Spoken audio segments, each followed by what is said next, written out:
All right, welcome back, everyone. It's going to be part two of episode six. Yeah, episode six. So we were just talking about recapping the Super Bowl. Uh, Toward the end, we started talking about kind of what we were looking, anticipating next year, previewing next year. So yeah, this part we're going to talk about this season, recap this season, look forward to next season, pretty much. So yeah, again we talked about how feels like the Chiefs finally might not make the conference championship. A lot of young teams. You know, Dylan was talking about the Bears. Mentioned the Packers. He had obviously the Commanders. So yeah, next season, and obviously this is before free agency. Obviously in the draft too. Obviously those two things are gonna we'll have a better picture in mind after those two things are done. But yeah, I think my team's going to be good next season. Your team has a brutal schedule, but as long as the Chiefs are regress, that would be ideal. So I gotta ask you, why do you think your team is gonna be good next season? Like, Uh, well, what gives you the confidence after firing a coach after 1 year? What gives you the confidence to say that you think that you're gonna be a good team next year? Is it the cap well, space? Is it the draft position? well, that's part of it. Well, when I say good team, I don't expect us to be like a Super Bowl contender. Like I think we'll be competing for like a wild card spot. I think we'll kind of have like a similar year the Broncos had this year, where we'll be a good team, but if we make the playoffs, we're probably not going to get maybe the wild card, but probably not past that. Obviously, I hope I'm wrong. I hope we win the Super Bowl, but that's probably not going to happen. But the reason why I think we're going to be good like I was saying about the Chiefs, obviously we don't know, the week one, week two schedule, the whole week by week schedule, but you can see teams' opponents. On paper, we have an extremely favorable schedule because we finished last in the division, so we have a last place schedule. So that's A. Like we play a lot of the bad teams. And obviously we were bad this past year too. Even though we were bad, this is B. Uh, B, even though we were bad, we had a lot of one score losses that I think the coaching seriously played a massive part in that. I don't think Mike Vrabel is going to be making those same mistakes. Would we have won every one possession game with Mike Vrabel that we lost this year? Probably not, but I think we would have won at least a few more. C, Mike Vrabel. I think Mike Vrabel is literally the perfect hire. I think he is exactly what we needed. I think he's a perfect fit with us. Kind of an not like a god awful roster, but not the most talented roster. We saw he had those with the Titans, and they were good every year, kind of except his last year, and then the year before that, they kind of collapsed the back half of the year. But yeah, Drake May, obviously, you mentioned we have a ton of cap. We changed our grading process, how we draft, because we've been awful at drafting for the most part, especially early on with our first round picks most of the time. Um, Free agency, we can hit in free agency. Pretty much what I'm saying is I don't think we're too many pieces away from like being a good team. And we got Vrabel. I think he's a perfect hire. And we have Drake May. So obviously our quarterback situation is good. So I'm pretty optimistic. Most of the Patriots fans, on the 400 Patriots fan pages I follow, are pretty optimistic about next year. So I'm optimistic. Yeah, those are the reasons why. Okay, yeah, I like it. That's a good. That's And good. Josh McDaniels, and you even mentioned Josh McDaniels. I think that's a good hire too. Yeah, I'd say you guys probably did upgrade with coaching. I would say next year, you guys still are in a pretty tough division. I don't know how that's going to look for the Dolphins next year. I don't know how the Jets are going to look. I don't really know what the Jets are even going to do with anything that has to do with quarterback. But I mean, it seems like the Jets are now deflated after coming off of, the possible Aaron Rodgers return comeback. Um, I will say that AFC, of course, is tough. So I would say the Bills are probably going to win the division, but it could be very close because you guys played the Bills very tough this year. So it is a very close division, I would say. I would also say that the Um, like some of the top teams that I'm looking forward to next season, I would honestly say I'll give you like I'll give you like five teams. Of course, my number one team that I want to see next year is the Commanders. Um, the amount of cap space that they have, that like off season that they could have, I would say the Commanders are pretty exciting to see. Um, I want to see what the Chargers do. That's another team that I'm really interested to see what they could do. The Bears is another one. See how they address that offensive line, see what they could do. I think their defense is really good. I think a lot of people have always underestimated that defense. Another team that I really want to see how they could build off of the year that they just had to try to help their quarterback is the Falcons.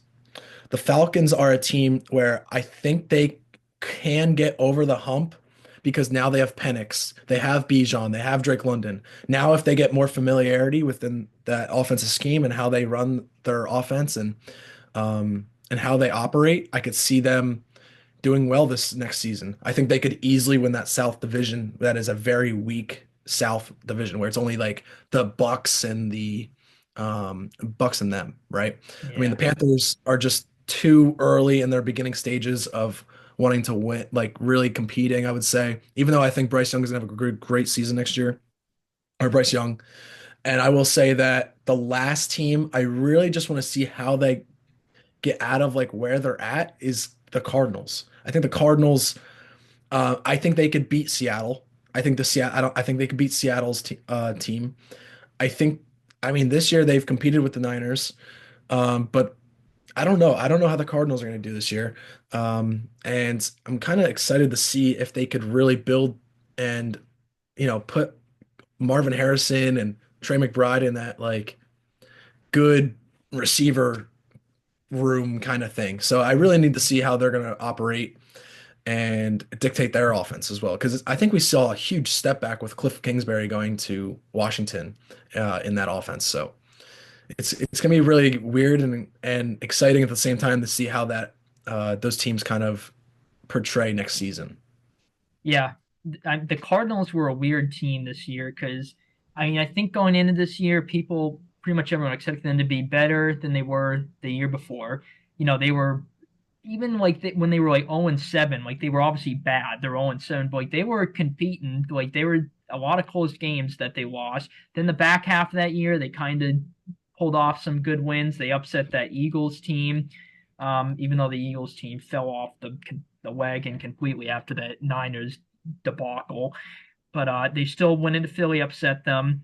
But this year they were leading the division pretty late into the year. I think it was like week 12 or 13. They had the division lead. They played the Seahawks at home, who the Seahawks just beat them a couple weeks ago. So I think most people expected the Cardinals to bounce back, and they kind of put up a shitter. And they played pretty poorly to end the year for the most part. But so they kind of like felt like maybe overachieved a bit and then just maybe underachieved to how they were playing. So they're kind of a weird team to evaluate this year. Marvin Harrison, he had a good year, but it felt like they struggled to like consistently get him involved. Like week one, we saw it. I think he had like one target. Murray like missed him deep on that play that would have given them the lead super late with like a minute left or something. Then week two, he looked like Jerry Rice against the Rams in the first quarter. And then, he had a couple games where he was quiet, a couple games he went off. So seems like consistency might have been an issue there. Trey McBride had a good year too. He just couldn't get in the end zone until super late, until they basically force fed him into the end zone. You mentioned Cliff Kingsbury. Obviously, with Washington now, their offensive coordinator. Their offense, I definitely think, isn't as efficient and like lethal as it was with Kingsbury, but it's still a good offense. I think Drew Petzing's a good offensive coordinator. Gannon's a good defensive coach. Actually, side point, Jonathan Gannon, I mean, um, Liam Cohen, I mean, kind of reminds me of when Jonathan Gannon got hired. Kind of had like a meme personality, like talking to the press, like everyone memeing Liam Cohen for his Duval. And Yeah. but like they're pretty good coaches. And Jags, I think, could actually be a sleeper team next year. Um, Falcons, another team you mentioned. they were a weird team this year because I think everyone expected them to, if not win the division. I think most people expected them to win the division. I had them like 10-7 winning the division. At least like contend for it. Maybe sneak in as a wild card even if you don't win it. They were 6-3 at one point, and they looked like pretty much a near lock to win the division. They had swept the Bucks. The Bucks had a bunch of injuries, Godwin, Evans, and then they kind of collapsed. And obviously, Cousins, that's a mess of a situation with his contract. Penix looked good though, so they're an interesting team. The Bears, I think the Bears, you were talking about it. I think they could be a good team next year. I this year, I was kind of, I don't want to say high on the Bears, but I think I had the Bears like 8 wins or something like that. But I was like, if this team makes the playoffs, I would not at all be surprised. I expected their defense to be good all year. I expected their offense to be better than it was. But Caleb Williams, I don't think played as awful as most people are saying he did. I don't think he played phenomenal. He was, even though he has weapons, just the coaching and the line was just so piss poor. Getting Ben Johnson, I think that's exactly what they need. That defense, it always seems like it's stout, so they'll be an interesting team. And then obviously the Commanders, you don't need to say much about the Commanders. They were a win away from getting to the Super Bowl with a rookie quarterback. They're bringing a lot of their key guys back, get a bunch of cap space, can sign a bunch of free agents. So yeah, and then the Packers too. The Packers super young team. They can make some noise. They'll probably be pissed off how they lost against Philly in the wild card. Seems like they're lacking. I think even Josh Jacobs said himself they're lacking like a true star receiver, which is pretty much been the case since Adams left. So maybe that's going to be their top need, even though T. Higgins looks like he's going to get franchise tag. So that there goes one of them off the market. So yeah, a lot of interesting teams in the NFC. Yeah, before the season, I actually had this is what I said before the season. I said that Caleb Williams by the end of this year will be a top 10 quarterback in his rookie season. Probably didn't happen. I said the Bears would win about 9 wins. I said Jordan Love is overrated, and I think this year it kind of proved it. I don't think he was that good this year. Um, said that uh, I said Malik Neighbors will revive Daniel Jones's career. I also said Malik Neighbors is a top 20 wide receiver the second he was drafted. I also said the same thing about Marvin Harrison, but I was really high on Malik Neighbors. And I said that he would fit Brian Dable's scheme incredibly. I also said that um, I said Cardinals would finish second. I said the Commanders would make the playoffs as the seventh seed. I said the Commanders would make the playoffs as the seventh seed, One seed which off. was 1 seed off of that one. What else did I say? Um, yeah, so like those were some of my hot takes that I had right before the season started, after the draft, after the free agency, and all that. Um, I think I said Jalen Hurts was overrated too, and I still think that's very true. I think I won that bet, but I will say that next year we're going to be looking at a lot of teams desperately trying to upgrade through free agency on the offensive end because this draft is so defensive stacked that it's incredible. The defense on this in this draft class, you're going to see a lot of guys who should be um, second round picks in other drafts probably end up in late third, early fourth round. The tackles and the tackles in this draft class are A plus. The edge rushers, I would say, are probably like a B plus outside of Abdul Carter, who's an absolute stud, um, who I actually think the Patriots should take at number 4 that you guys have. I think Abdul Carter would be perfect for you guys. Um, so I think overall, I would say, I mean, the wide receivers suck. I mean, the wide receivers are garbage in the draft. So you're going to see a lot of guys like Diggs get paid a little bit more than you would expect. I think we're going to see Amari Cooper get a little bit more than we expect. I think the wide receiver market for the bulk of this draft class. I think we saw it last year, right? So last year we saw a lot of running backs getting paid because there weren't a lot of good running backs in that draft class. This year, running backs and free agency aren't going to get paid anything. Here's why. The running backs this year in this draft class is probably the best running back draft class we've seen since I would say I would say in the last 15 years. I think this running back draft class with uh what's his name? Genty, the guy from North Carolina, Hampton. There's so many good running backs this draft class that we have never seen before. And you're going to see 6 round talents that should probably been third rounds or second rounds. Like there's a lot of good running backs and the free agent market and running backs is just going to plummet. You're going to see a lot of guys who hit free agency this year not get paid, get really upset just because of the supply and demand of the good talent that's at the running back position. Um, yeah, and that's a little bit of the draft of like how teams can approach. But I have a whole. I'll talk about that a lot more when we get to it and like draft and free agency and stuff. We'll do a video when that comes out. But Yeah. Yeah, I'm an NFL junkie completely. I'm not a big college guy though, so I really don't know a lot about obviously like the top guys and stuff, but like you definitely know far more than me about it. So I guess thanks for previewing the draft. Yeah, you mentioned free agency. Wide receivers, the draft class isn't top tier, so wide receivers might be getting paid some big bucks. It looks like Higgins is going to get tagged. It looks like the Bucs are going to re-sign Godwin. Cooper Kupp, that's the name on the trade market.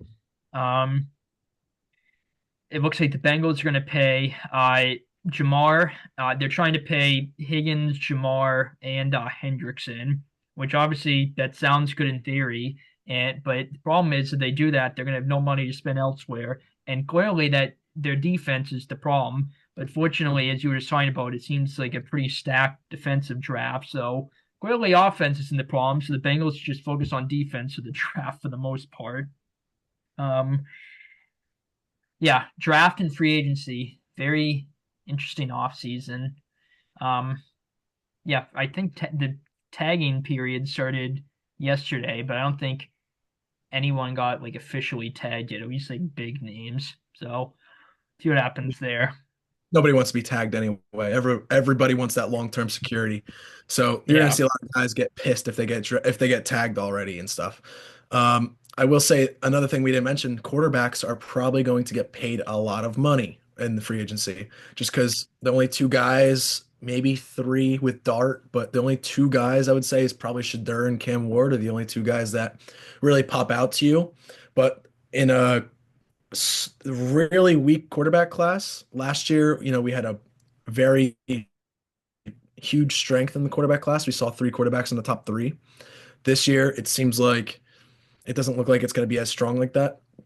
I will say that wide receivers will probably get paid. Quarterbacks will probably get paid. Uh, the cornerbacks in the draft are pretty good outside of, I mean, they're good for, I would say, top 4. I mean, you look at Travis Hunter, if you look at Will Johnson, you have a couple cornerbacks that there's a guy from, I think it's TCU or something like that, or Kansas State, but there's a couple guys over there. I will say that you're going to see probably some cornerbacks getting paid. So it's all about position wise and how the teams can look to address it in the draft. So, I mean, it's gonna be really exciting in the offseason. I think there's a lot to come. I think there's a lot of shakeup that can happen, and I think that starts around March. I think it's like mid-March. We'll see a lot Yeah. of free agent signings and draft stuff. Yeah, you mentioned quarterbacks. I feel like even the free agent quarterbacks, like there's not many top tier ones. Really, the only ones I can think of are I can't believe I'm saying this. Darnold. Um, I don't think anyone would imagine saying Darnold is a top free agent. But the thing with him is, obviously, his career has not been good, with the exception of this past season.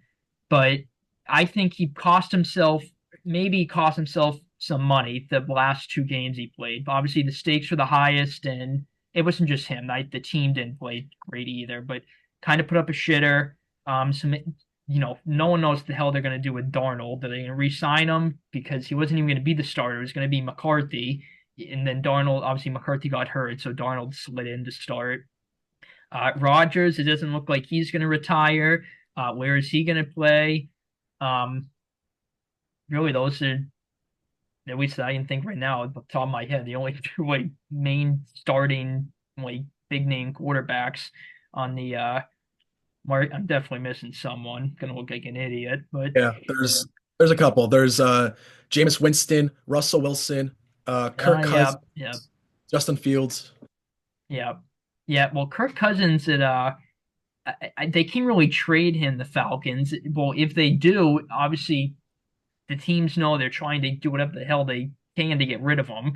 So they're going to not get a lot of value from that. And then his contract's a mess, so that complicates things. The Steelers, like, what the hell are they going to do? Are they going to re-sign Russ? Then you just said Justin Fields is there. Obviously, Justin Fields is a lot younger. Russell Wilson's pretty old for a quarterback now. What the hell are they going to do there? Winston will probably end up, if I had to guess, probably as a backup, or maybe it's just a bridge quarterback on a team that's kind of stuck in mediocrity, like the Saints, but not the Saints because it seems like they're going to stick with Derek Carr. Um, Yeah, I want Stafford. As a Giants fan, I want that's a good Stafford. name. I Yep. really want Stafford. I know I think he's still locked up with the Rams, but I think they're letting him look for like a trade partner or something like that. I really want Stafford. I think Stafford with Malik Neighbors and Stafford with, I mean, training a rookie quarterback. I don't mind that as well, depending on how we go in the draft. But I think Stafford's a good guy to look at. Yeah, we said Winston, Sam Darnold, Fields. Um, and there's another I think there's a couple other ones, but He's not a free agent, but I think this is going to be when Brock Purdy gets paid his big contract too. The Niners aren't going to let him go, but yeah, I mean, and I think there's rumors about Geno Smith or something like that. Yeah, it's gonna be really interesting. I'm really intrigued to see this next couple where these guys go and if this is going to be a bridge guy. Because the second free agency hits and the quarterbacks are taken, then we start to know where the teams want to go into the draft, right? yeah, I don't think people saw last year, Kirk Cousins being paid and then Michael Penix Jr. being yeah, selected in the top 10. yeah. So I would say probably we'll have a better idea where teams are going to go into the draft when free agency starts and when it concludes. So that's when we'll know. That's when we'll, dissect the draft and see where best guys would fit here, here, and here. So Yeah. Uh, your Giants, though, one free agent that not a lot of people are talking about. He's been a super under the radar guy for like years and years. Darius Slayton. He is a free agent. He's not like a solidified like superstar wide receiver, but Darius Slayton, I've always liked Darius Slayton. He doesn't put up, huge superstar numbers, but he's always been an under the radar guy. I feel like whatever team signs him could be a sneaky free agent signing if the Giants don't re-sign him. I don't even think he's a sneaky free agent. I think he's had 700 to 800 yards every year, and he was asked to be the Giants' number one wide receiver. When Malik Neighbors was out against the Seattle game, I think Slayton put up like 120 yards. Slayton is a guy who is a really good locker room guy. He's supported Daniel Jones the last 6 years because they came into the same draft class. So all he's ever done is defend Daniel Jones, and he wants to play with Daniel Jones again, he said. Um, I mean, this guy is just they. I love Darius Slayton. I would love to have him back, and I think it's because of his veteran leadership and how he is in the locker room and just how he is as a person. He's very really he stays out of trouble. He focuses on what he needs to do because he was a fifth round draft pick out of Auburn when we drafted him. I think in 2019 we drafted him, and he's just been nothing but a guy who's put his head down and work harder. Especially with the years that we've had after just shit in the bed after all these years. I mean, it's been 6 years of absolute dog shit, and Darius Slayton has consistently held his own and helped the team and whatever they need to do. He's learned new offensive schemes very quickly, and he's a very good deep threat. And I don't think we brought the best out in him in that scenario. I actually think Darius Slayton would be one of the most underrated pickups for the Patriots. I said this before. I said that Darius Slayton with Drake May, with how Drake May can throw the deep ball and how Darius Slayton can go deep on one-on-one coverage. I think he's a perfect fit with the Patriots. I think he's a perfect fit with the Chiefs. I think he's a perfect fit with the Bills. I think he's a perfect fit with I also said with the Jaguars, with Christian Kirk underneath and then Darius Slayton over the top in the deep threat, but they got BTR for that, or BTJ. So, but I really like Darius Slayton, and I think he's going to put up another 800 to 900 yards next season wherever he goes.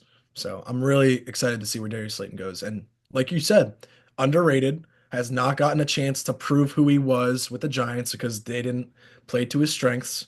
And very intrigued to see where he goes and how he does in the next couple of years.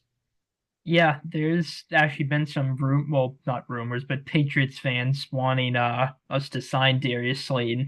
And one thing we love to do at receivers, we don't love to sign like a solidified superstar. We like to sign guys like Slayton that kind of under the radar, like sneaky but pretty solid wide receiver, good locker room guys. We love guys like that. So I think he'd be a good fit with us.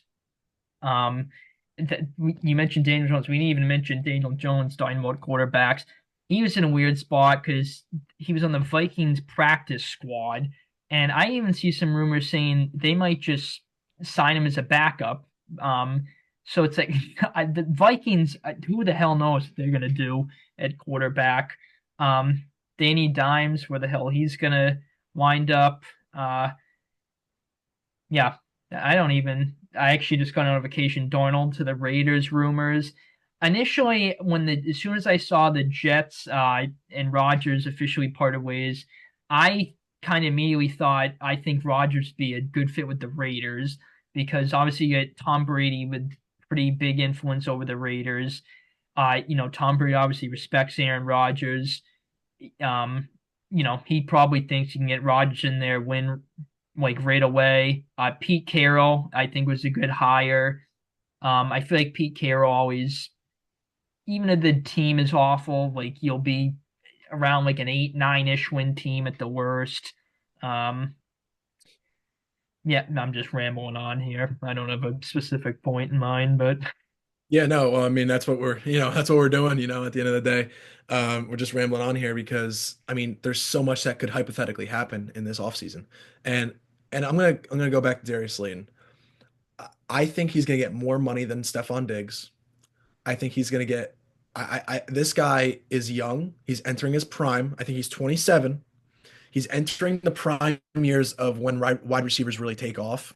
And when you have that 27 to 31 range, I think you're going to see a lot of guys, age wise, demand a good amount of money. We paid Darius Slayton. It was something so bad. It was like $5 million the year prior that wide receivers really took out the bank with like the Gabe Davis signing and the Juju Smith-Schuster signing and the like all those signings that happened. Darius Slayton's going to command probably, depending on how the wide receiver market is, where we assume that it's going to take off. I think Darius Slayton's going to get $15 million as a wide receiver too, and I don't think that's a stretch, and I don't think that's an overpay at all because he's entering his prime and he has consistently put up stats every year with bad quarterback play, bad offensive line play. He was a wide receiver one.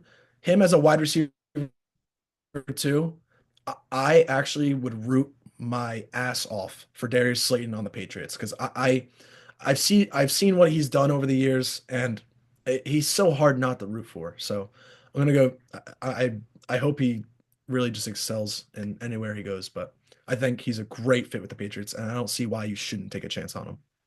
yeah, Slayton's the guy that always is on the waiver wire in fantasy. And I usually, as soon as one of my guys gets hurt or something like that, I usually grab Slayton. Yeah, I mean, like consistently, it feels like fantasy, this is another little conversation, but fantasy, I would rather like value consistency rather than a guy, he'll score 21 week, then like three the next week, and like it's like that the whole year. I'd rather have like 10, like 8, 10, 12. Like at least I know exactly what I'm gonna get. It seems like he's one of those guys, like pretty consistent. Once in a while, he'll have a good game, like that Seattle game you mentioned.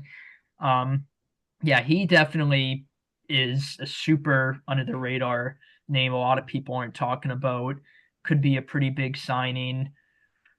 So a couple of good offensive tackles out there too. Obviously, a lot of teams need some offensive line help. Um, Defensively, trying to think who the top free agents are defensively. For Um, cornerbacks, I would say it's probably DJ Reed. I know a lot of guys are looking at him from the Jets.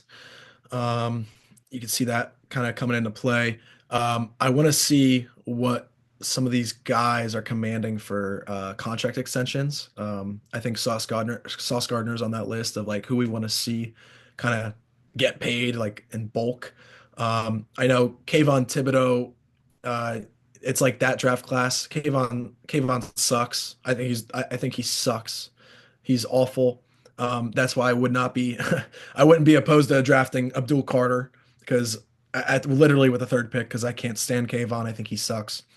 Um, but I will say that there's a huge um, year for contract extensions in that for those third year players. And I don't know. I could see a lot of guys getting paid this offseason. But free agent wise, I would say that the market is probably going to be a lot lower than we expected. I think I just saw something come out of NFL that the cap did not raise to the extent that they thought it was going to. I think it's only like a 5% jump, which is not that much compared to what it's been the last two seasons. Last year, we saw the cap jump 20 something million dollars. So we saw a lot of guys getting paid. And this year it just took a complete shit. I don't know what it was. I don't know if it's because of certain contract rights and stuff, but the cap space has plummeted this year. So it depends how much money that these guys are going to want to spend and these general managers are evaluating. yeah. Yeah, the I saw that too. That it obviously it rises every year pretty much, but not a significant amount. And then the cap is kind of weird. It's more enforced in like the NFL than the NBA. The NBA it just feels like every team just turns the salary cap off. Like the Suns, the Celtics, like any like good player, you're getting paid a shitload of money, and somehow it's allowed to happen, even though they put certain restrictions in the past couple of years, like the tax aprons and stuff. If you get a rich owner, I guess they don't care for it. But the NFL, it seems like there's some teams that kind of find like voids or like loopholes in like the cap system. Like the Bucks when Brady went there with Jason Light, who I think is a super underrated GM. He does not get nearly enough credit. He's a stud of a GM. Like he kind of would find loopholes, like when they got Antonio Brown, pretty much like a god squad, like at least on paper. He kind of kept pushing the cap year, like further and further every year. The Saints famous for it. When Drew Brees was still there, Mickey Loomis kept pushing the cap every year. Eagles. Um, yeah, the Eagles, they'll be fine financially for a couple of years, I think, but it's going to start to bite them kind of down the line a bit. So yeah, the cap, kind of unique thing. And then the Chiefs have unlimited cap, but the NFL doesn't enforce it because it's the Chiefs. Um, yeah, my team always has a lot of cap and we never spend it. So hopefully we actually spend it this year. Your team, I think, has a good amount of cap space, right?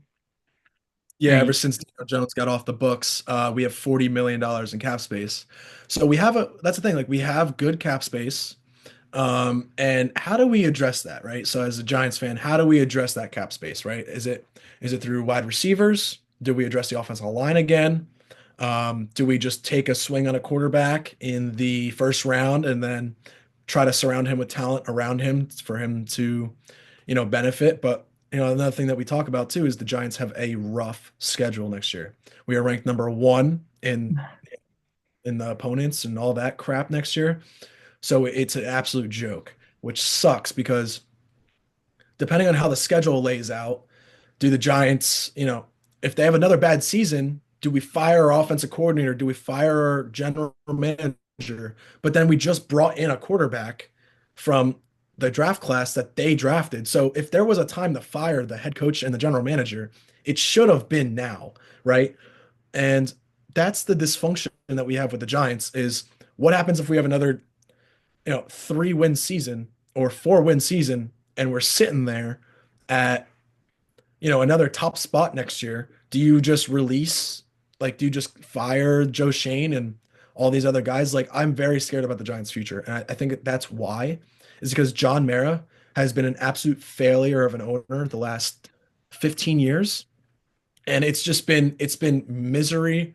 It's been like everything you could imagine. And like what the Patriots have done the last, I mean, you guys been what, shitty for 4 years? Yeah.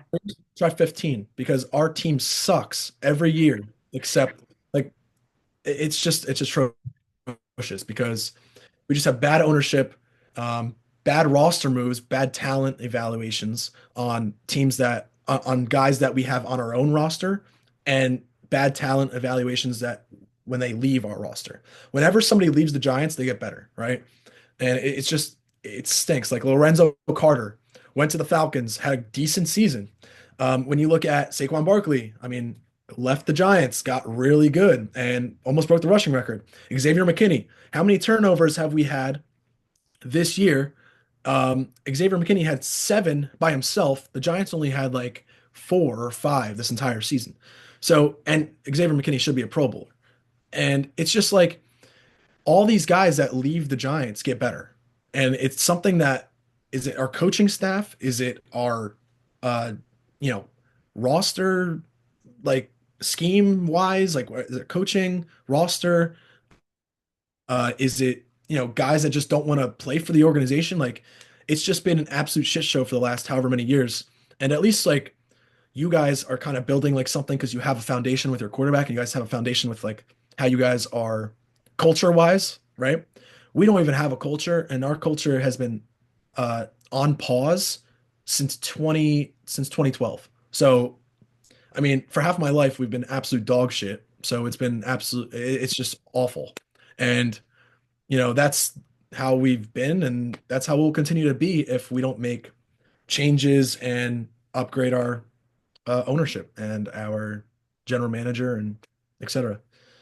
But Yeah. yep, Yeah. The is that less than a Giants. minute? Yeah. That was a pretty good way to end it, I think. I'm Yep, definitely a lot more optimistic about my team than you are yours. yep, yep, Yeah. But it'll be interesting to see how this off season plays out. We'll do a bunch of videos on it, but yeah, just waiting for it to